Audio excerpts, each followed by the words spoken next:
অনেকে ঝড়ে আনকুড়ায় চোর ডাকাত গুন্ডা বদমাশ যার যে কর্ম সেই কর্ম, তারা এই সুযোগে অনেক কিছু করে নিতে চায়। এখানে ডুমুরিয়াতে যে কয়েকটি ছোটোখাটো ঘটনা ঘটেছে, আমাদের রাজনৈতিক দলের যারা ফ্রন্টে রয়েছে অনেকেই আপনাদের সঙ্গে দেখা করেছে, গিয়েছে। অনাকাঙ্ক্ষিত যে ঘটনাগুলো ঘটেছে আমরাও আমাদের হিন্দু ভাইদের সাথে নিয়ে গিয়েছি। আমরা প্রত্যেকটা মন্দিরে এবং ইউনিয়নে গিয়ে আমরা আপনাদেরকে সাহস জুগিয়েছি। আমাদের নেতা ভারপ্রাপ্ত চেয়ারম্যান তারেক রহমান যে কথাটি বলেছেন যে আপনারা কেউ নিজেকে সংখ্যালঘু বলে নিজেদেরকে ছোট করবেন না। এই বাংলাদেশের সংবিধানে আমরা সবাই বাংলাদেশের নাগরিক। এই বাংলাদেশে একজন মুসলমানের যে অধিকার রয়েছে, একটি হিন্দু ভাইয়েরও সেই অধিকার রয়েছে। সেই সম অধিকার নিয়েই আমরা এই বাংলাদেশে বসবাস করতে চাই। আমি পরোয়ার ভাইকে বলতে চাই, পরোয়ার ভাই, এই ডুমুরিয়ায় আমাদের কয়েকটি ঘটনা চুপ না করে কিছু অনাকাঙ্ক্ষিত ঘটনা ঘটেছে এবং দু একটি ঘটনা ঘটেছে।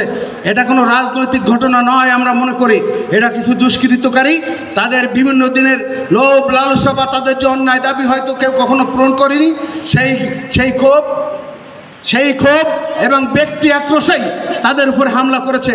এখানে আমাদের কৃষ্ণনন্দী উপস্থিত রয়েছেন এবং জয়দেব আড্ড, যাদের এই দুইজনের সবচেয়ে চুকনাগর বাজারে বেশি ক্ষতি হয়েছে।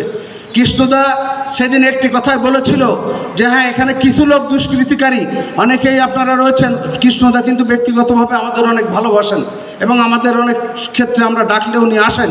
উনি নিজেই বলেছেন যে ভাই, এই যারা করেছে তাদের নামও উনি বলেছেন। আমরা তাদেরকে বলেছি এবং আশ্বস্ত করেছি আমাদের কোনো দলীয় নেতাকর্মী যদি এটা থাকে তাদের বিরুদ্ধে আমরা সাংগঠনিক ব্যবস্থা নেবই এবং পরিচালিত আইনেও তাদের বিরুদ্ধে ব্যবস্থা হবে। ইতিমধ্যে সেটি হয়েছে।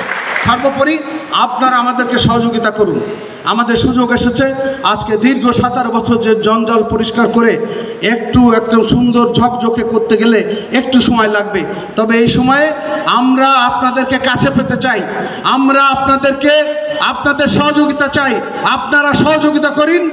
আমরা কথা দিতে পারি, আমাদের সাবেক এমপির উপস্থিতিতে বলতে চাই, আমাদের নেতৃবৃন্দের উপস্থিতিতে বলতে চাই, বিগত দিনে যেভাবে আপনারা আনন্দ মুখর পরিবেশে আপনারা পূজা উদযাপন করেছেন, জন্মাষ্টমী করেছেন, তার চেয়ে অনেক বড় করে আপনারা জন্মাষ্টমী এবং পূজার উদযাপন করবেন। সরকার যেভাবে সহযোগিতা করে সেটা তো করবেই। আমরাও রাজনৈতিকভাবে আপনাদের একজন সহযোগী হিসেবে আমরা আপনাদের পাশে থাকবো এবং আমরা আপনাদের সহযোগিতা করব এই আশা রেখে